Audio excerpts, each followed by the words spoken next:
Hello കൂട്ടുകാരെ, അപ്പോൾ നമ്മുടെ 1ാം ക്ലാസ്സിലെ കൂട്ടുകാരുടെ ഉദ്ഗ്രഥനത്തിൻ്റെ ചോദ്യപേപ്പറാണ് നമ്മളിന്ന് നോക്കുന്നത്.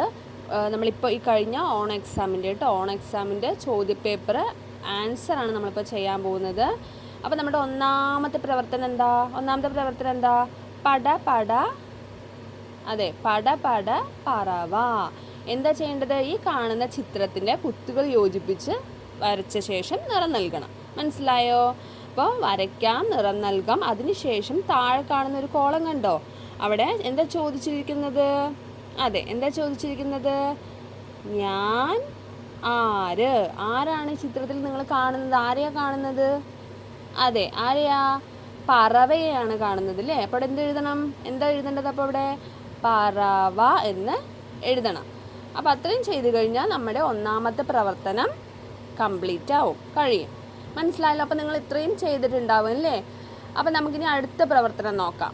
ഓക്കെ, നെക്സ്റ്റ് പ്രവർത്തനം എന്താണ്? പ്രവർത്തനം 2 നോക്കാം കേട്ടോ. പിക്കാച്ചു കണ്ട കാഴ്ചകൾ. ആര് കണ്ട കാഴ്ചകളാ? പിക്കാച്ചു. ഓക്കെ, അപ്പോൾ പിക്കാച്ചു ആരാന്നൊക്കെ നിങ്ങൾക്ക് ടീച്ചർ പറഞ്ഞു തന്നിട്ടുണ്ടാവും അല്ലേ എക്സാം സമയത്ത്. പടം നോക്കൂ, എഴുതൂ. ഈ കാണുന്ന ചിത്രം കണ്ടോ? ഈ ചിത്രത്തിൽ നിങ്ങൾ എന്തൊക്കെയാണ് കാണുന്നത്? വാക്യമായിട്ട്, അതായത് വാക്കല്ല, വാക്യമായിട്ട് നിങ്ങൾ എന്ത് ചെയ്യണം? എഴുതണം. എന്ത് തന്നെയാണെങ്കിലും അതെന്ത് ചെയ്യുക? വാക്യമായിട്ട് എഴുതുക കേട്ടോ. അപ്പോൾ അങ്ങനെ ചെറു വാക്യങ്ങളാക്കിയിട്ട് എഴുതുക. ഇവിടെ എന്തൊക്കെയാണ് നമ്മൾ എഴുതിയിരിക്കുന്നത്? ഒരു ചെറിയ വീട്, പാറിപ്പറക്കുന്ന പക്ഷികൾ അല്ലേ? ഒരു ചെറിയ വീട്, പാറിപ്പറക്കുന്ന പക്ഷികൾ, മരത്തിനു മുകളിൽ കൂട്, കൂടിനരികിൽ ഇരിക്കുന്ന കിളി, മരത്തിന് അടിയിൽ കാറ്. നിങ്ങൾക്ക് പക്ഷികൾ എന്നുള്ള വാക്കൊന്നും അറിയില്ലെങ്കിൽ അവിടെ എന്ത് എഴുതാം? കിളികൾ എന്ന് എഴുതാം കേട്ടോ, അല്ലെങ്കിൽ പറവകൾ എന്നൊക്കെ എഴുതാം. ഓക്കെ, അടുത്ത പ്രവർത്തനം എന്താ? കലപില. അപ്പോൾ ഇവിടെ 3 പക്ഷികൾ, 3 കിളികൾ അല്ലേ? 3 കിളികളും അതിൻ്റെ കൊക്കുകളുമാണ് കൊടുത്തിരിക്കുന്നത്. അപ്പോൾ എന്ത് ചെയ്യണം? അതിൻ്റെ കൊക്കിനോട് എന്ത് ചെയ്യണം? ആ പക്ഷി ഏതാണോ അതിൽ മാച്ച് ചെയ്യുക, വരച്ച് യോജിപ്പിക്കുക.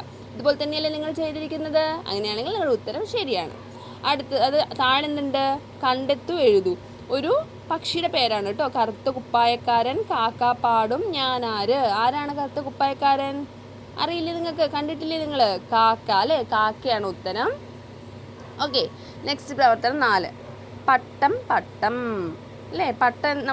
നിങ്ങൾ പാഠത്തിൽ കണ്ടിട്ടുണ്ടാവില്ലേ പട്ടമൊക്കെ? അപ്പോൾ പട്ടത്തിൻ്റെ ചോദ്യമാണ്. പാടാം, എഴുതാം. അപ്പോൾ വരികൾ കൂട്ടിച്ചേർക്കുകയാണ്. മാനത്ത് പട്ടം, പാറുന്ന പട്ടം. മാനത്ത് പട്ടം, ചേലുള്ള എന്തായിരിക്കും വരിക? അതേപോലെ അടുത്ത 2 വരികൾ എഴുതണം. അപ്പോൾ ഏത് വാക്കുകൾ വെച്ച് ഉണ്ടാക്കേണ്ടതെന്നുള്ളത് താഴെ ഒരു കോളത്തിൽ 2 വാക്ക് കൊടുത്തിട്ടുണ്ട് കേട്ടോ. വാലുള്ള, ചിരിക്കുന്ന പറഞ്ഞിട്ട് 2 വാക്ക് കൊടുത്തിട്ടുണ്ട്. ഓക്കെ, അപ്പോൾ ടഫൊന്നുമില്ല, കാരണം ആദ്യത്തെ വരികൾ എല്ലാത്തിനും റിപ്പീറ്റാണ്. ഓക്കെ, മാനത്ത് പട്ടം, ചേലുള്ള പട്ടം.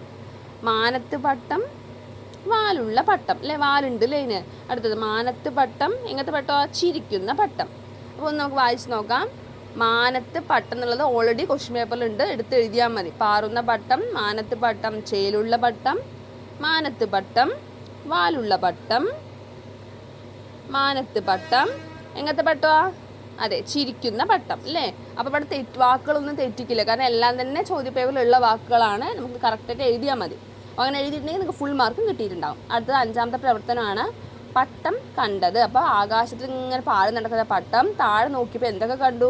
വായിച്ച് വരച്ച് ചേർക്കുകയാണ്. തവള ചാടുന്നു, പൂവ് ചിരിക്കുന്നു, പറവ പാറുന്നു, താറാവ് നടക്കുന്നു, ആട് തിന്നുന്നു. അപ്പോൾ അതത് ചിത്രത്തിനോട് എന്ത് ചെയ്യുക? വാക്യങ്ങളെ വരച്ച് യോജിപ്പിക്കുക ഇതുപോലെ. അപ്പോൾ നിങ്ങളെല്ലാവരും ശരിയായിട്ട് തന്നെയായിരിക്കും വരച്ച് യോജിപ്പിച്ചിട്ടുണ്ടാവുമെന്ന് കരുതുന്നു. ഇത്രയേ ഉള്ളൂ നമ്മുടെ ക്ലാസ്.